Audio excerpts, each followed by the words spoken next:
Minister, you're welcome to the House.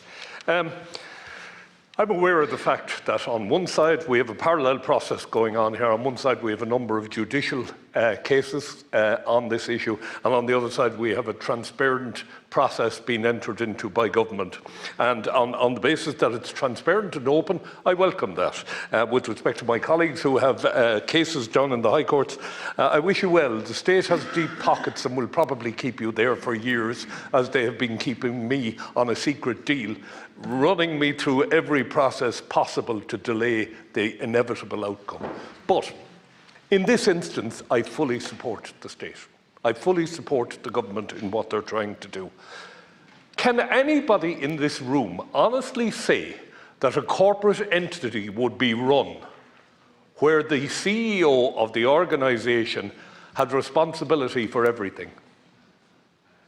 Having run a business in the 1980s myself, where I took responsibility for everything, I was the salesperson, I was the chief executive, I was the accounting officer, I was everything, and I was broke.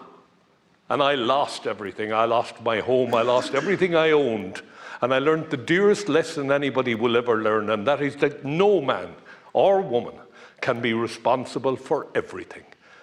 So what we really should be talking about here is that this legislation is a temporary move before we go to the people and establish what we should have as a cabinet.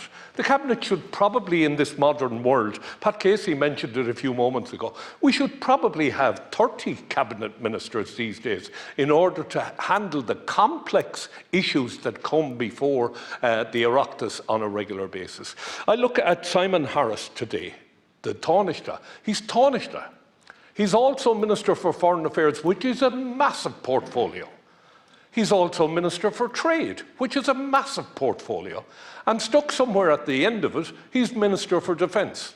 Now, please tell me, somebody in this room, opposition or government, tell me how any single individual can be responsible for all of that.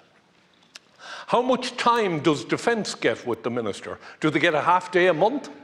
How much time does Trade get? It needs an enormous amount of time. How much time does Foreign Affairs get? Then let's look at the inevitable mistake or error or problem that arises that my colleague Senator Kine adverted to. An issue arises. We want answers. What do we do in politics? We fire the minister and we create all hell around them. Yet, in the last Oireachtas, while I spent 4 years trying to get a Secretary-General to come before a committee and explain what was going on in his department, the answer was, oh, it is the minister who is answerable to the Oireachtas.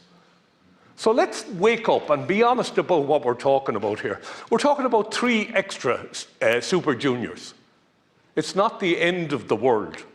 It might make for better management. One of the things I'd like to see happen is that we narrow down what people are responsible for, instead of having them sprawling across 3 or 4 departments. If I'm not mistaken, in the last Oireachtas, we had a minister who was responsible for posts and telegraphs, responsible for part of transport, responsible for part of search and rescue, and had some responsibility in communications as well. I mean, for God's sake. Let's be honest about it. So rather than arguing and trying to down this, let's look at it as a temporary move as we move forward. Someday, whether we like it or not, we are going to have to go to the public in this country and say to them, we need to increase the number of cabinet ministers we have, and that has to be done by referendum. We're also going to have to say to them, we have to put a stop on the growth of the Dáil itself. We're at 174 members today. In a couple of years' time, there will probably be a requirement for another 10 members of the Oireachtas, and very soon we'll have to have tiered seating down in the Dáil. Let's get real about it. And any party that finished up in government this year would have been faced with exactly the same problems. How do we go forward? How do we... So it's not a time for posturing. It's a time... This country has serious problems. Serious problems. I've heard people in here talk about housing. I've heard them talking about disability. I've heard them talking about health, all of those things. Yet you're expecting one individual to take responsibility for a number of departments where they might only get a briefing once a month for a half a day. And then when something goes wrong, they're brought in here and they're flogged to death, or they're flogged to death down in the Dáil, and the press have a go at them and everybody else has a go at them.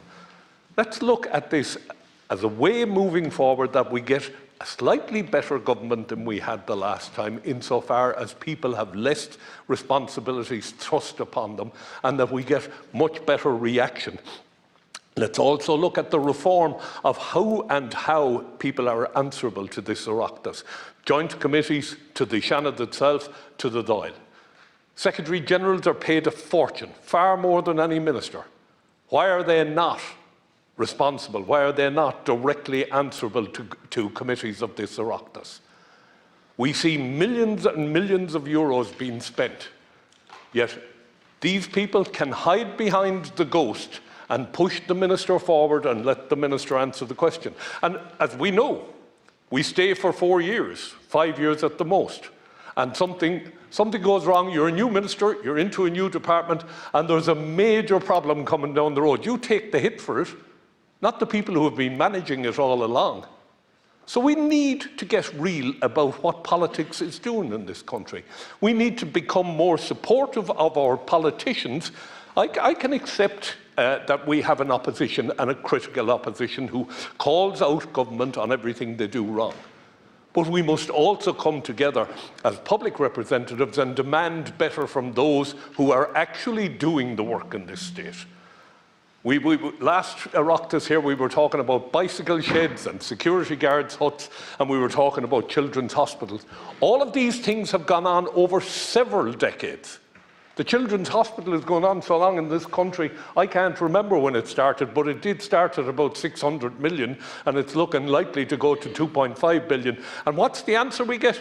We'll have the best hospital in Europe. Right? Is that a legitimate answer? It's not.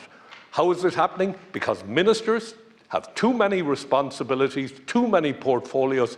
They don't have time. I don't know why anybody would even take the job of a minister. They don't have time to deal with any one thing. My own experience, for what it was worth, was if you bring people along with you, you can actually make things work. If you try to run everything yourself, you are doomed to failure. And we have seen too many failures in this country now. I will give the government a lash every chance I get. But at the same time, there are times when you have to step back from giving the government a lash and deal with things because they have to be what they are. So what I am hoping is that we will see this legislation passed. The courts will decide in their wisdom whether we have in some way usurped the Constitution. And can I say to all my colleagues here, you were handed a copy of the Constitution when you got elected here. It is the rule book of the society in which we live. It is the rule book that was agreed by the citizens of this country.